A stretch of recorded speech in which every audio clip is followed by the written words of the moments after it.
Hey everyone, this is Muskan and you are watching Sach news. जिस तरह से कोविड की अपडेट लगातार हम आपको देते हैं, अब हमने सोचा कि कोविड से थोड़ा हटकर जिस तरह से कोविड की ही हर न्यूज़ चैनल पर खबरें चली जा रही हैं, तो कोविड से थोड़ा हटकर कुछ अलग सुना जाए। आज हमारे साथ बातचीत करने के लिए मानी हुई हस्ती अभिषेक मल्होत्रा जी मौजूद हैं, जो कि रॉकस्टार अभी के नाम से जाने जाते हैं। फ़िलहाल जम्मू में है, तो हमने कोशिश की कि इनको आपसे मिलाया जाए, और जो तो इनको जानते ही होंगे और जो नहीं भी जानते हैं उन्हें भी मैं बता दूं। बहुत से प्लेटफॉर्म पर अभिषेक जी जो है परफॉर्म कर चुके हैं। अगर हम प्लेटफॉर्म की बात करें तो विनर ऑफ आइडिया रॉक्स जो है रह चुके हैं इन 2014। पंजाब में बॉलीवुड मूवी में काम कर चुके हैं किरदार सरदार इन 2017। और अगर हम बात करें तो ये जो हैं जज भी रह चुके हैं साज़े आवाज़ में गुरु नानक देव यूनिवर्सिटी अमृतसर से इन 2018। बहुत से जो है काम अच्छे कर चुके हैं, बहुत से ट्रैक पर फील्ड पर गा चुके हैं, बहुत से जज रह चुके हैं, बहुत से सिंगिंग परफॉर्मेंस में जज भी रह चुके हैं। आज हमारे साथ बातचीत करने के लिए जुड़े हैं। इनसे सबसे पहले तो सर आपका स्वागत है बहुत बहुत हमारे चैनल में। Thank you so much sir आप वेलकम। सर अब हम आपसे ये इंटरव्यू स्टार्ट करने से पहले, जिस तरह से तो कोविड चल रहा है, सब लोग डर के घर में जो है लॉकडाउन की वजह से घर में बैठे हुए हैं, तो इंटरव्यू स्टार्ट करने से पहले तो मैंने आपका स्वागत किया, और अब मैं ये जानना चाहूँगी कि आप अगर थोड़ा सा स्टार्टिंग में ही गाकर हमारे व्यूअर्स को सुना दें ताकि उनका भी इंटरेस्ट बने इस लाइव को देखने में। फिर गाने से शुरू करते हैं। हम तेरे बिन अब रह नहीं सकते, तेरे बिना क्या वजूद मेरा, तुझसे जुदा अगर हो जाएंगे तो खुद से ही हो जाएंगे जुदा। क्योंकि आप भी गा सकते मैम। क्योंकि तुम ही हो, अब तुम ही हो जिंदगी, अब तुम ही हो चैन भी, मेरा दर्द भी, मेरी आशिकी, अब तुम ही हो। बहुत अच्छे। किसी भी सिंगर का इंट्रोडक्शन देने से पहले सिंगर तो अपनी आवाज़ से ही जाना जाता है, तो क्यों ना हम उनकी आवाज़ से ही स्टार्ट करें ताकि देखने वालों को भी पता चल जाए कि हमारे साथ बातचीत करने के लिए आज कौन जुड़ा है। सर सबसे पहले तो आपकी जर्नी के बारे में जानना चाहेंगे कि किस तरह से आपकी जर्नी स्टार्ट हुई और किस तरह से आपने इस फील्ड में जो है कदम रखा। जी, जर्नी मेरी शुरू हुई मेरे स्कूल से, और बचपन में ही मतलब मुझे शौक़ ज़रूर था, बट पेरेंट्स ने उतना सपोर्ट नहीं किया बचपन में। वो अपनी जगह ठीक थे, क्योंकि अगर वो मेरे को शायद ना पढ़ाते शायद मैं इतना काबिल ही ना होता कि इंटरव्यू भी दे पाता। क्योंकि अक्सर मैंने देखा भी जो रियलिटी शोज़ से बच्चे निकलते हैं ना, उनमें एक झिझक रह जाती है, या मतलब रियलिटी शोज़ में पहुँच के भी उनके मन में होता है भी मैं गरीब हूँ, मैं क्या कहते हैं मेरे पास पैसे नहीं है। सो ये चीज़ नहीं होनी चाहिए किसी भी इंसान के अंदर भी, मैं गरीब हूँ या कुछ भी, आपके अंदर टैलेंट है वो आपको कहीं ना कहीं ले जाता है। सो जो मेरी शुरुआत हुई, मेरी स्कूल से शुरुआत हुई। वहाँ पे मैंने सबसे पहला गाना गाया था एड़ा बब्बा अम्ब तोड़ दी। ये पंजाबी गाना बहुत पुराना, अभी मेरे को भी नहीं मिलता यूट्यूब पे। सो उसके बाद फिर गाना जो मैंने गाया वो था कहो ना कहो। सो उसमें मुझे मेरी मैडम ने हग किया था। सो वो भी बहुत एक अच्छा स्पेशल मोमेंट था मेरे लिए। उसके बाद धीरे धीरे सोलो सिंगिंग में मेरा प्राइजेस आने शुरू हुए। मेरे को सपोर्ट मिला काफ़ी स्कूल से ही, मेरे टीचर्स ने मुझे काफ़ी सपोर्ट किया कि ये बच्चा गाता है, अच्छा गाता है। मेरे पेरेंट्स को बताया, बट मेरे पेरेंट्स को बता भी ठीक है यार, सब गाते हैं, ये कौन सा कोई अलग ही चीज़ गाता है कि नहीं। सो उसके बाद धीरे धीरे 10th तक जब मैं पहुंचा, 10th में जाके मुझे मेरे जो एक गुरु मिले, उन्होंने मुझे कहा, मैं उनको गुरु ही बोलूँगा बट उन्होंने किया तो मेरे साथ बुराई। उन्होंने मेरे को कहा भी ऊंचा ऊंचा गा तो तेरा गला खुल जाएगा। तो उस टाइम पे मेरा गला बहुत ज़्यादा भारा होता था, तो उन्होंने मेरे को कहा ऊंचा ऊंचा गा। तो मैंने जब गाना शुरू किया ऊंचा ऊंचा, तो मेरा 1 महीने बाद ही मेरा गला बैठ गया, बिल्कुल बंद हो गया गला, मेरे से बोला भी नहीं जाता था। उसके बाद मेरे को फिर बेड रेस्ट के ऊपर गया मैं, मेरे को प्रॉपरली टॉन्सिलाइटिस हो गया था, गले के अंदर काफ़ी प्रॉब्लम आ गई थी।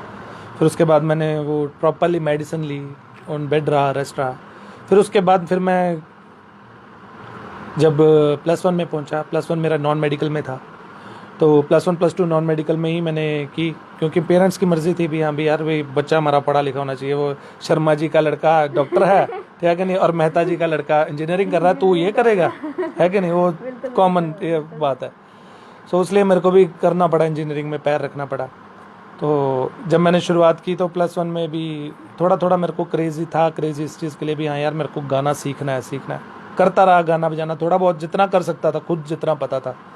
सो उसके बाद जब मैं +2 पार किया तो 2010 में शायद, हाँ 2010 में, तो जब वो पार की मैंने, तो उसके बाद डिग्री की बारी आई। मम्मी पापा ने कहा भाई तू डिग्री कर ले, फिर तेरे को हम सिखा देंगे, कोई चक्कर नहीं है।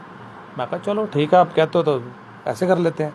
मैंने डिग्री में पैर रखा, लॉ की डिग्री की, BLLB honours from Guru Nanak university Jalandhar, वहाँ पे एडमिशन ली।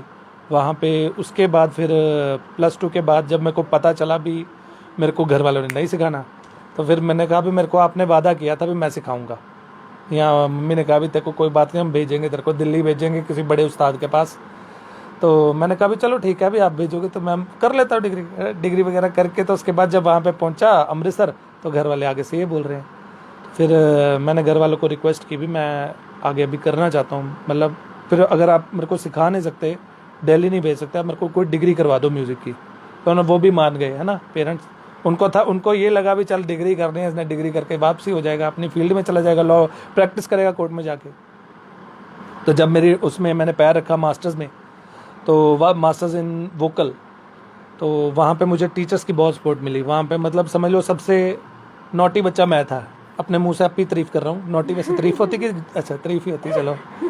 तो वहाँ पे जब वो कॉलेज में था तो काफ़ी वहाँ पे भी परफॉर्म किया मैंने, यूनिवर्सिटी में भी, और वहाँ पे काफ़ी सपोर्ट मिला क्योंकि यूथ थी सारी, है ना, अलग अलग, कोई इलेक्ट्रॉनिक्स फील्ड का है, कोई CSC का है, कोई सोशल साइंस का है। तो वहाँ से अलग अलग बच्चे आके मेरे को पूछने लग पड़े भी भैया आपने कैसे शुरू किया है, कैसा गाना शुरू किया। तो मेरे को लगा भी यार वाकई फिर मैं आगे इसको परस्यू कर सकता हूँ। और जब मैंने इसमें फील्ड में रखता गया पैर, तो मेरी स्टेजेस भी बढ़ती रही साथ साथ। मतलब मेरी कॉलेज में एक्चुअली स्टेजेस शुरू हो गई थी, वहाँ पे अमृतसर में परफॉर्म करना शुरू किया, जलंधर, लुधियाना, फरीदकोट, फिरोजपुर, जम्मू, फिर कठुआ, पठानकोट, मतलब काफ़ी जगहों पे ऑल ओवर पंजाब तो कवर हो चुका होगा। दिल्ली भी परफॉर्म किया है। फिर उसके बाद सिंगापुर भी गया मैं। अभी सिंगापुर रिसेंटली गया था मैं, थोड़े टाइम पहले, कोविड से पहले, फर्स्ट वाले कोविड से पहले मैं सिंगापुर था। तो वहाँ पे 6 महीने लगा के आया। वहाँ पे भी सब फैन किए हुए थे। मैंने अपने मुंह से आप ही तारीफ कर रहा हूँ, क्या करें, करनी पड़ती है आजकल। तो ऐसे बस सिलसिला चल रहा है। जिस तरह आपने पंजाबी मूवी में भी प्लेबैक का सिंगिंग का रोल अदा किया है, किरदार सरदार में, वो क्या सॉन्ग था, अगर आप थोड़ा सा गुनगुना के सुना दें। बिल्कुल, वो गाना एक्चुअली हमारे कोविड वाले बंदों के लिए है, जिनको कोविड हो जाता है उनको घबराने की जरूरत नहीं है। मेरा गाना सुनो, कोविड भाग जाएगा। ठीक है, वो गाना है, किसे किसे दे हिस्से आंदा, इंज शेर दिल होना, इंज शेर दिल होना, इंज शेर दिल होना, शेर है तू, दलेर है तू, तू जीतेगा, तू जीतेगा। सो शेर हो आप जीतोगे कोविड से, कोविड को हार जाएगा कोविड, डोंट वरी। सो मैंने इसलिए बोला है कि कोविड से जीतने वाला गाना है। बिल्कुल, जिस तरह से किसी को कोविड हो जाता है तो लोग बहुत पैनिक हो जाते हैं कि क्या किया जाए, और कहीं ना कहीं इस पैनिक की सिचुएशन में देखा जाता है कि लोगों को हार्ट अटैक्स आ रहे हैं। कोविड के, अगर कोविड हो गया है तो ज़्यादा पैनिक होने की ज़रूरत नहीं है, इसको लाइटली लें। हाँ, प्रिकॉशंस फॉलो करें, मास्क डालें, सैनिटाइज करें, हाँ time to time social distance maintain करें, बट पैनिक ना हो, क्योंकि पैनिक होने से आपको और भी बहुत सी इंटरनली वीकनेस या फिर इंजरीज जो है देखने को मिल सकती हैं, जो आगे चल के आपको नुकसान साबित कर सकती है। तो अगर कोविड हो गया है तो पैनिक ना हो और अपना ध्यान थोड़ा इधर उधर करें अब कोविड की खबरों से भी, क्योंकि हाँ कोविड की खबरें आपको जो टाइम टू टाइम मिलती हैं वो आपको ही अवेयर करने के लिए मिलती हैं, पर अपना ध्यान थोड़ा हटाएं। जिस तरह से प्रिकॉशंस तो आपको पता ही है आपने लेने हैं। साथ ही साथ जो है हम अब सर हमारे साथ जुड़े ही हैं तो इनसे 2-3 गाने और भी सुन लेंगे। जिस तरह से आपकी जर्नी सुनी बहुत अच्छा लगा, क्योंकि हर पेरेंट को ये होता ही है कि हमारा बच्चा किसी फील्ड पर पहुंच जाए या पढ़ लिख कर कुछ बन जाए। तो जो है ये भी साथ में चल रहा है। बहुत अच्छा लगा आपकी जो है जर्नी सुनकर। तो आज हम आपसे लाइव जो है आप लाइव आए हुए हैं इस समय, तो लाइव आपसे गाने ही सुनना चाहेंगे। कौन कौन से सॉन्ग और कौन कौन सी लैंग्वेज में आप गा सकते हैं वो भी सुनना चाहेंगे। जी, हिमाचली मुझे बहुत पसंद है। उसका एक गाना है, माए नी मेरी शिमले दी राहें, चंबा कितनी के दूर है, चंबा कितनी के दूर, शिमले निवसना कसौली निवसना, शिमले नी वसना कसौली नी वसना चंबे जाना जरूर है चंबे जाना जरूर। सही बहुत हिमाचली गाना अच्छे। था। और कौन कौन सी लैंग्वेजेस? और एक आपने शायद गाना सुना हो, ये भी हिमाचली गाना है, बहुत अच्छा है, भी मेरे को बहुत पसंद है। रोड जाना मेरी अम्मी ये रोड जाना हो, जाना जाना मेरी अम्मी ये रोड जाना हो। ये जम्मू का एक गाना है, वो भी मेरे को याद आ गया अभी गाते गाते ही, वो सुनाता हूँ, 1 मिनट। जम्मू दियां कंडियां बरखा लगी नीते पाले पवाले ने पाले होशों किया पाले पवाले ने पाले। इसी में गोर है बल्ला सपाइया डोगरिया हो रुसलिया तारा तेरी सौ रुसलिया तारा तेरा बड़ा मंदा लगदा हो मंदा लगदा तेरी सौ मंदा लगदा है तेरा बड़ा मंदा लगदा। ऐसा गाना है। सो एक है, एक कश्मीरी गाना है, वो है साहिबो वच्चम्मिया चाने वत रियसलम साहिबो। ऐसे ही कोई गाना है, भी मैंने सुना था कहीं, तो करना पड़ता है जब एक्चुअली ऑडियंस की डिमांड होती है। ये अभी आजकल एक वो बहुत चल रहा है, डोगरी जिंदाबाद, उसकी भी मुझे फरमाइश आई थी लास्ट, जब स्टेज मैंने लास्ट की। तो ऐसे डोगरी गानों की भी मुझे फरमाइश आती है, पंजाबी गानों की ज़्यादा आती है क्योंकि पंजाब में परफॉर्म करूँगा, पंजाबी गानों की आएगी। तो हिंदी गानों की ज़्यादा फरमाइश होती है, हिंदी गाने की इसकी बहुत आती है फरमाइश। जो है मेरी ज़ोहरा जबी तुझे मालूम नहीं तू अभी तक है हंसी और मैं जवां तुझ पे कुर्बान मेरी जान ये शौकिया ये बाकपन जो तुझ में है कहीं नहीं, ये शौकिया ये बाकपन जो तुझ में है कहीं नहीं, दिलों को जीतने का फन जो तुझ में है कहीं नहीं। मैं तेरी आंखों में पा गया दो जहां, मैं तेरी आंखों में पा गया दो जहां। ए मेरी ज़ोहरा जबी तुझे मालूम नहीं तू अभी तक है हंसी और मैं जवां तुझ पे कुर्बान मेरी जान। बहुत अच्छे। आप बेसिकली कहाँ से हैं? बेसिकली अगर देखा जाए तो जम्मू का मेरा बर्थ है। मेरी मम्मी यहाँ के हैं, मेरा बॉर्न यहाँ पे हुआ था, मेरे भाई और बहन है 2, उनका बॉर्न जम्मू में, वहाँ पे पंजाब में हुआ, अमृतसर।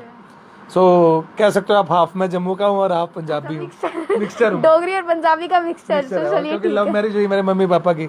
सो इस करके मतलब वो मिक्सचर अच्छा भी लगता है, और मेरी भाषा में भी वो मिक्सचर है। हिंदी बोलता तो हिंदी का थोड़ा सा टेस्ट आता है पंजाबी का बीच में, तो वो अच्छी बात है। तो चलिए कोई पंजाबी सॉन्ग ही सुना दीजिए आप। पंजाबी जावो नी कोई मोड़ लिया वो नी मेरे नाल गया अज लड़के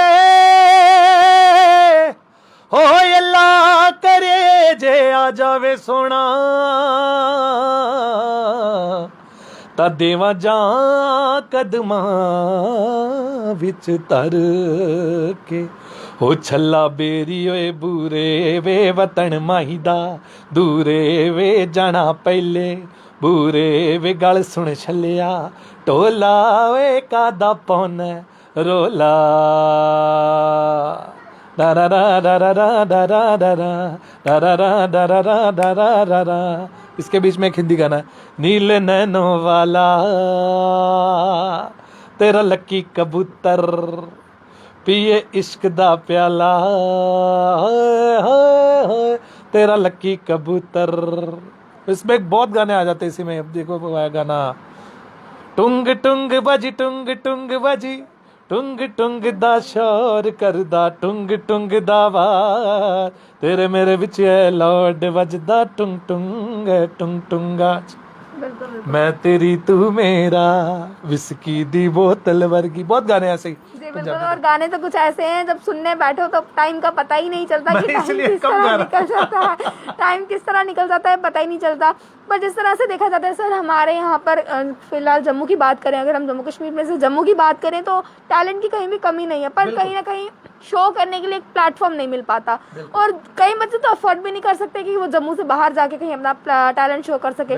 तो क्या कुछ आप गवर्नमेंट से रिक्वेस्ट करेंगे कि उन्हें भी प्लेटफॉर्म प्रोवाइड किया जाए जिससे वो अपना जो है टैलेंट शो कर सके? जी बिल्कुल, मैं ये गवर्नमेंट से रिक्वेस्ट करना चाहूँगा कि अगर यहाँ पे 10 बजे के बाद लॉकडाउन हो जाता है या 11 बजे के बाद ख़त्म हो जाता है, आफ्टर लॉकडाउन भी चीज़ें हो सकती हैं।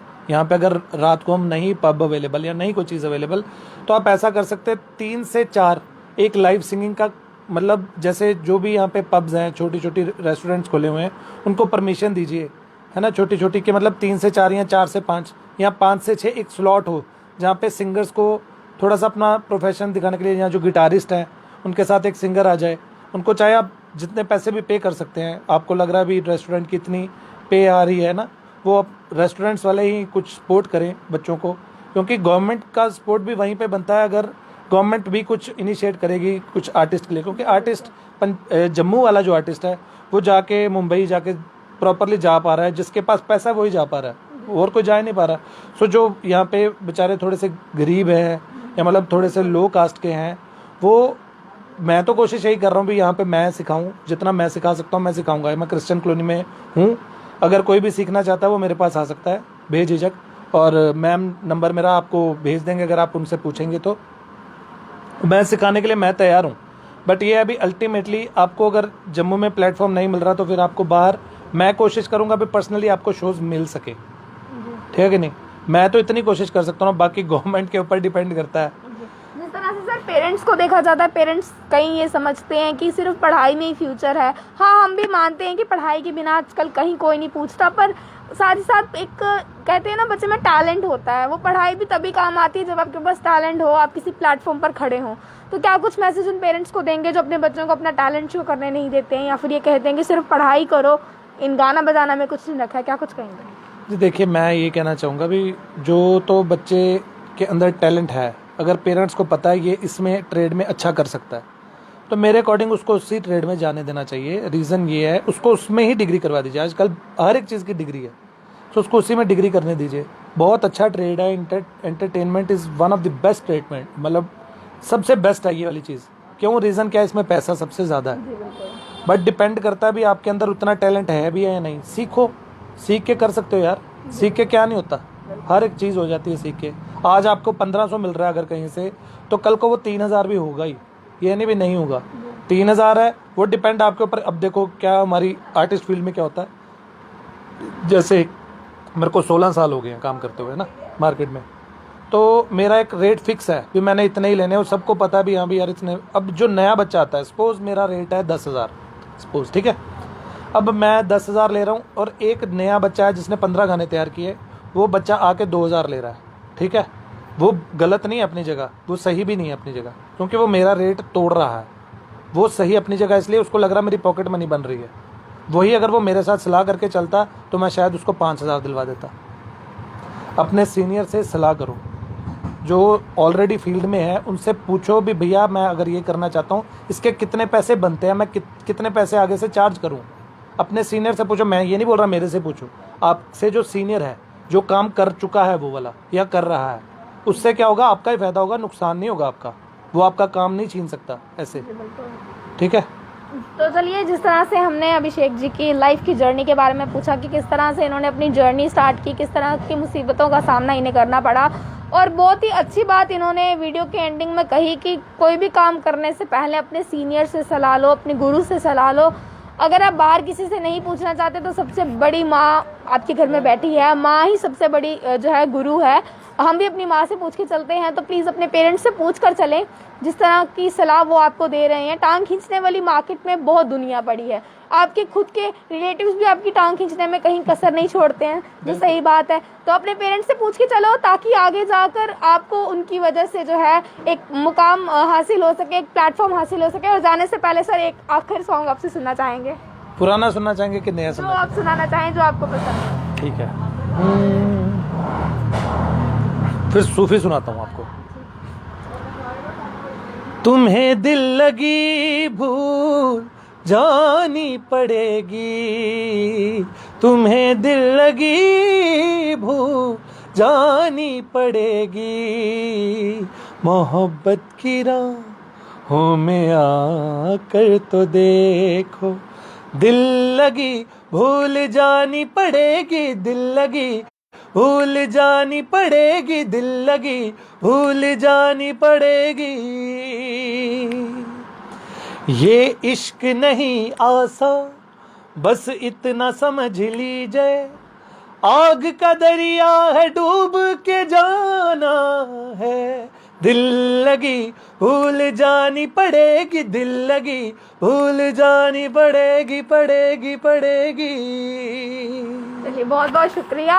गानों की बारिश तो कभी ख़त्म नहीं होती और हमने चाहा कि जिस तरह से कोविड में सब अपने घरों में बैठकर परेशान हो रहे हैं, आज एक कोविड की खबर, कल दूसरी कोविड की खबर, तो हमने चाहा कि हम आपको सच न्यूज़ की टीम की तरफ से थोड़ा एंटरटेन कर सकें ताकि आप भी जो है आपका भी दिल लगा रहे। तो जिस तरह से लाइव परफॉर्मेंस अभी हमने रॉकस्टार, अभी इनका निकनेम है, इनको कहेंगे, तो जिस तरह से अभी हमने अभिषेक जी से इनकी लाइफ की जर्नी के बारे में जाना, इनकी सुरीली आवाज़ जो है आपके समक्ष भी रखी और ख़ुद भी सुनी, और जो है इसी तरह से नए नए चेहरों को हम आपसे रूबरू कराते रहेंगे। तब तक के लिए मुझे और सच न्यूज़ को दीजिए इजाज़त। धन्यवाद।